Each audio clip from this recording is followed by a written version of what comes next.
There seems to be an awful lot of sad stories in the news today, and there are thousands missing. Does anybody care? We built a channel where we talk about those faces. Talking News with Debbie. Cassie Barnes has still not been found, and it's been 2 years since her case first hit the spotlight. Breaking. Chad Gable and Lori Vallow both behind bars. Sarah Galloway was found. She wasn't found alive. What happened to Sarah Galloway? It's too heartbreaking to share. Children are still missing. Children like Dorsey. You're in shame. You just got away with it. Welcome to Talking News. Hello everyone. My name is Debbie. We use big stories to push little faces. Hello everyone, welcome to Chasing a Murderer Talking News.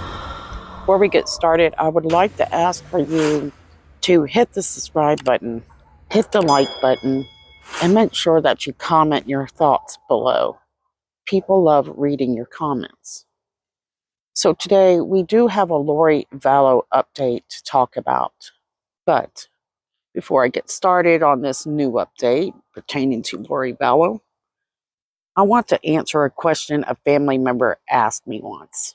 And at the time, I really wasn't certain how to answer that. Why am I interested in this story?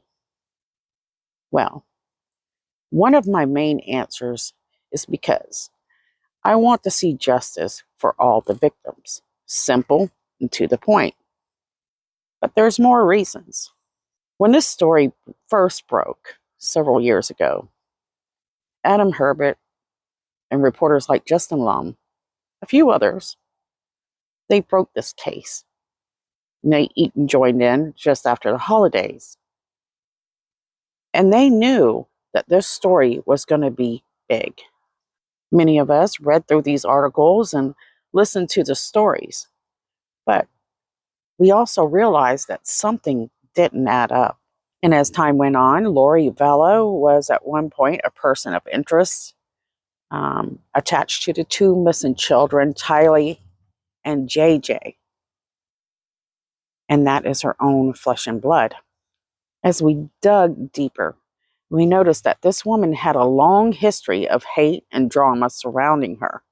This was before everything else started to happen in her recent life. Then a few months later, Lori Vallow is arrested in Hawaii, and we see her smiling in court with that bright orange lipstick. And as the world, their eyes gaze upon this woman, she appears to be normal, as if we expect what, she's being accused of to take a form on her outside appearance in some way.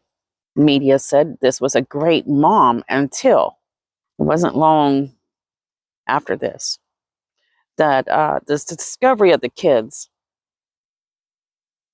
they were found in the backyard of her new husband, Chad Daybell. And we learned that Chad Daybell believed when he met Lori Vallow, he hit the jackpot. And we would like to know why he thought that would be true, that he hit the jackpot with her.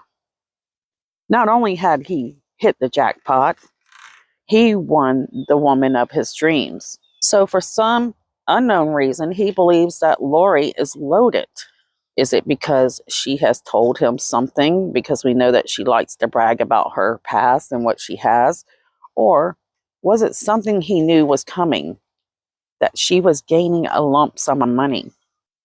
Once the children were found in the backyard, the public's interest switched.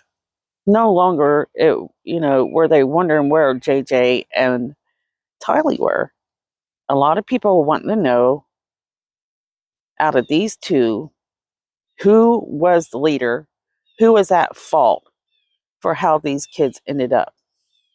And as I researched these 3 years, reading over the writings by Chad and Julie and many others, I discovered that these people were manipulating others for selfish reasons. All those people are guilty, but in different ways, for how this started to turn into what it did. They were threatening people who stood up against them. For them, this was a popularity contest or a game.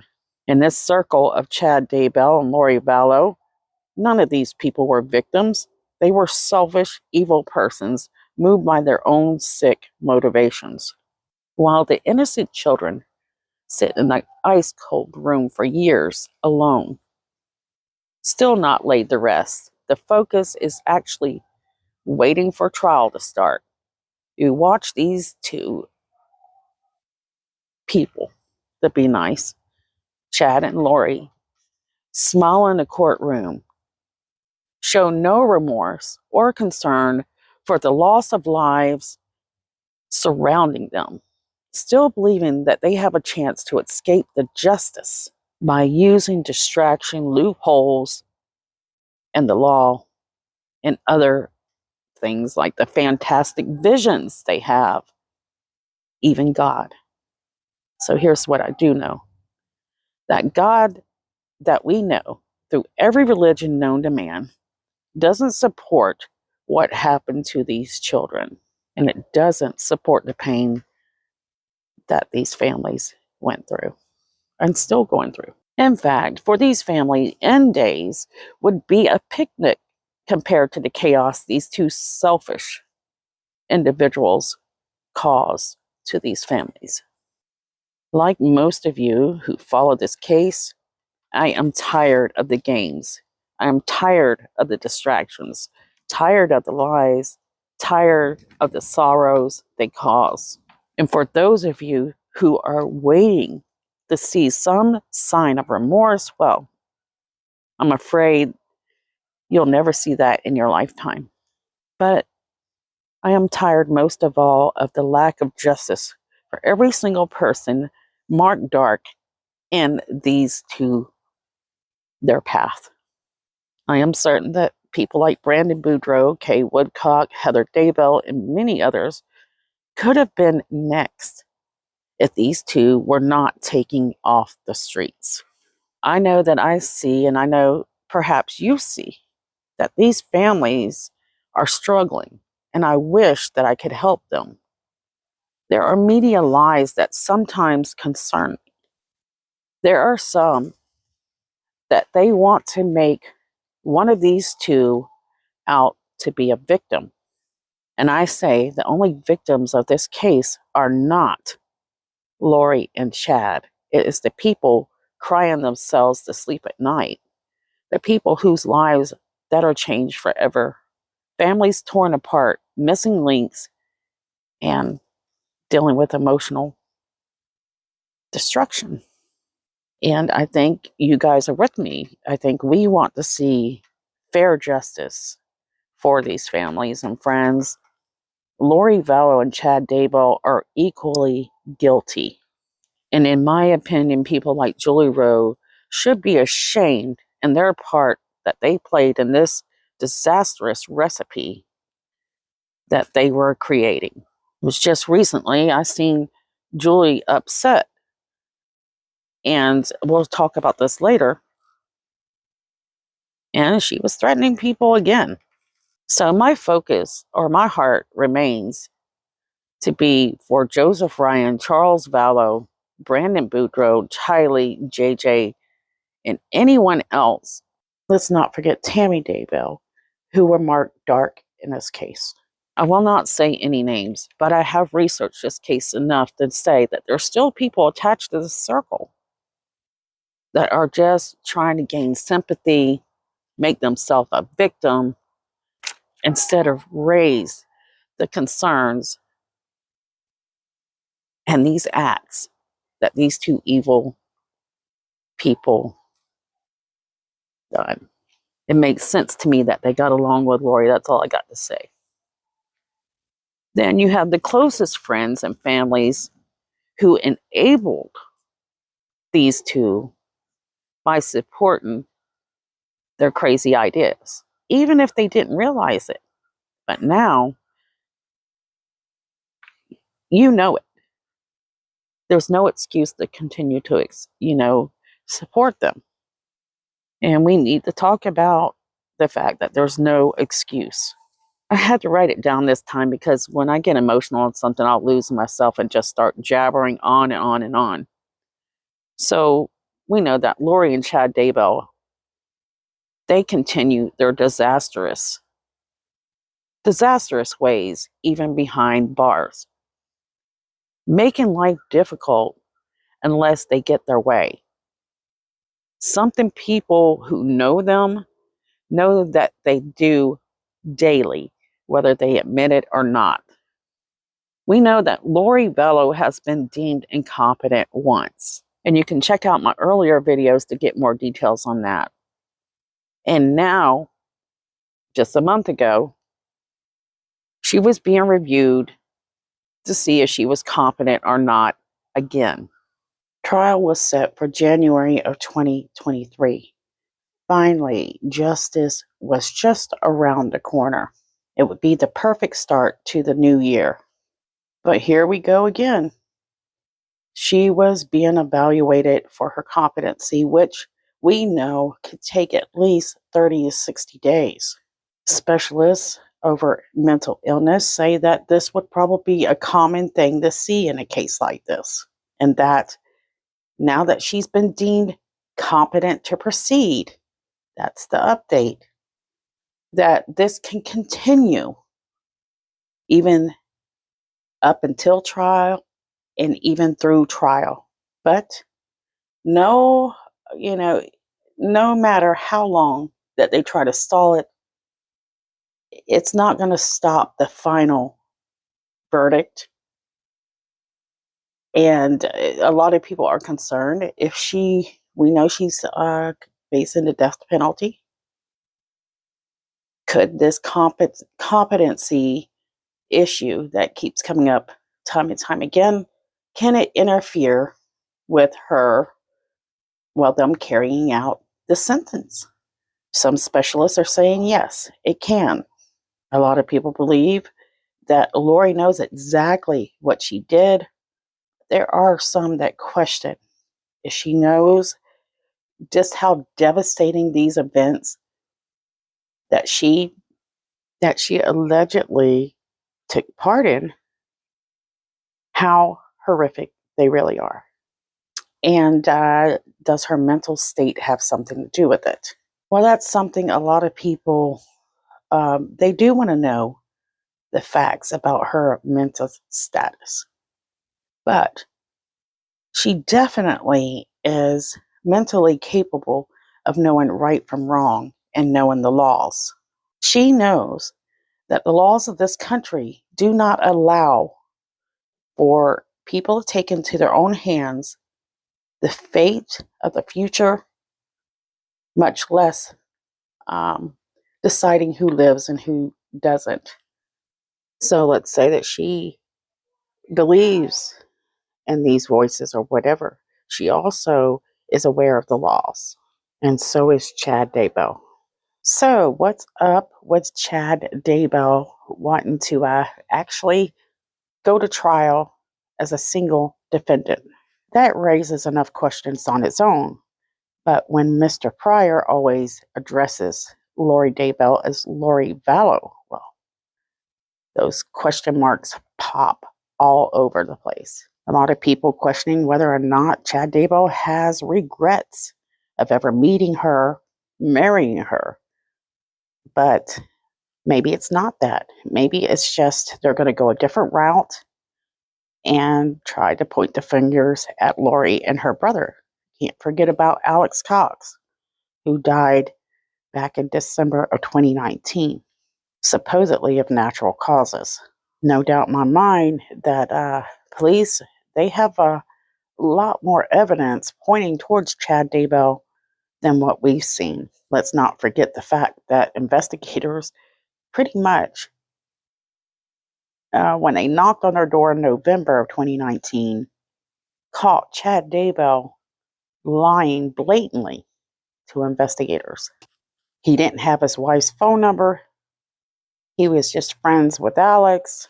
But we know that Chad Daybell was actually living in that townhouse with Lori Vallow after his wife passed away.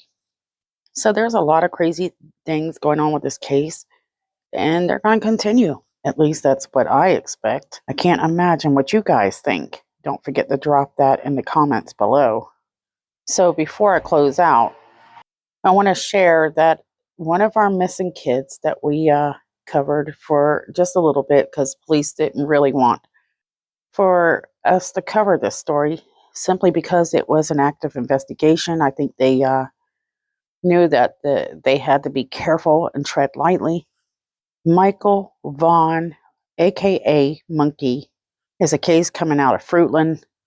And just to cover it shortly, the little boy went outside to play. And then when his father went to find him, he couldn't locate Monkey. And this was in the summer of it's July 27th of 2021. The parents were looked at by the investigators, and they said that they remained to be persons of interest, but the parents were cooperating 110%. They continued to investigate the idea that the child might have been abducted. And just recently, we heard that police indeed had found a person of interest and even a suspect attached to Monkey's case. Here's the difficult part, guys. Less than 4 minutes away, police, they show up at a home not too far away from where Monkey lives. It's around 9:30 p.m. on Friday. And so all this is happening around November 13th of 2022, guys. And they approach a woman by the name of Sarah Wandra, and she's in the living room. She was detained there where she was allowed to read the copy of the search warrant. According to news articles, it says when she got to the portion of it where it read murder, she said, "Did you just say murder multiple times?" The police officer wrote in a report that she also said, "I have never murdered anyone." She maintained that she definitely did not kill the boy and that the Most High God already told me who did it. Police wrote in the report that she said, "Oh, wow, the Most High God just told me that Stacy was the one who killed him and buried him in the yard of a neighbor's." When asked later to show the police where the boy was buried, according to the affidavit, she told the police of a spot near the entryway of her residence and said Stacy had burned him in the backyard by the shed. Police said by that point they had begun hand digging a portion of Wandra's yard based on the information they received from Stacy. That makes no sense, who had not been arrested or charged by Monday afternoon. It is not clear when or why police had spoken with Stacy Wandra. So here's what's odd. After she claimed that her husband Stacy is responsible, it is Sarah who is arrested. So this is what we have right now. So let's repeat this right here. So Sarah told police, "God just told me that Stacy was the one who did it, and that she knew the body was in a neighbor's yard because that's what Stacy just told me." Then she corrected herself and said that's what God told her. Again, that's according to the affidavit. Now, what I'm worried about is these two don't look like they have a lot going on. How are they making all this money? And so, according to the affidavit, Michael was buried in the backyard, but they were not the ones who harmed the boy. The woman, Sarah, said instead it was a man identified only as Adrian. If I can speak, my goodness. Adrian had been the one that had done it, and he was scared to tell anybody. Now, we will go more into this if I have time later, but I was very excited to see not how the outcome could be for Michael Monkey Vaughn, but for the fact that finally maybe there will be justice. Police were seen hauling out dump truck loads of soil. So it seems that they're going to depend on, they're expecting to do soil forensics, which I'm not super familiar with, but it's sometimes a slow process. I cannot believe that here they have another person in their community, not far away from them, that may be responsible for Michael's disappearance. So they are asking that everyone, including media, leave the parents of Michael Vaughn alone as they need time to process this. And it really just made me think back to Dulce, Summer Wells, just thinking the possibility of where they are may not be too far away. I was in quite a bit of hurry to get this out today. Guys, I just want to reach out and say I'm very sorry to the families involved in both of these cases. My heart goes out to you and everybody here. Also, guys, here's some faces. This is Dulce. Make sure that you guys keep an eye out. Share her story. She's out of the New Jersey area. And then you have Summer Wells, still missing. I believe that she was abducted. Now, I might have seen something on Bixby here. I'm thinking maybe they might have attached his face to the wrong case. I haven't had time to research that, but this child is still missing. And then you have Aisha Degree. The parents say that she went out her window one night and they still haven't found any answers. So share those stories, guys, please. Thank you so much, and I'll see you soon.